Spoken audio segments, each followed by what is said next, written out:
যে হিন্দু ভোটারের কথা বলছে শুভেন্দু, তো আপনি শুভেন্দুকে বলুন যে হিন্দু ভোটারদের তথ্যগুলো দিতে।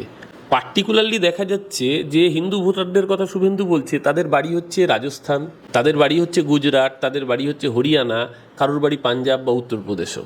বেছে বেছে হরিয়ানা, রাজস্থান, গুজরাটের ভোটাররা এক লপ্তে কেন মুর্শিদাবাদ, কেন দিনাজপুর, কেন মালদাতে নাম তুলবেন, রহস্য তো সেখানেই।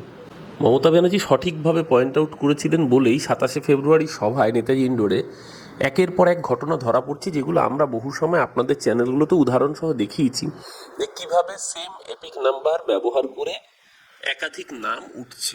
যে ইলেকশন কমিশন 2019 সালে নিজেই বলেছিল টুইট করে যে এপিক ইউনিক আইডেন্টিফায়ার, একটা এপিক নাম্বার, সত্যি কথা, epic card should be unique, epic number should be unique. আপনার যে ফোন নাম্বার আছে সেই ফোন নাম্বারে ফোন করলে নিশ্চয়ই আপনার হাতে থাকা মোবাইলটির সাথে রাজস্থান বা গুজরাটে আরেকজনের মোবাইল বাজবে না।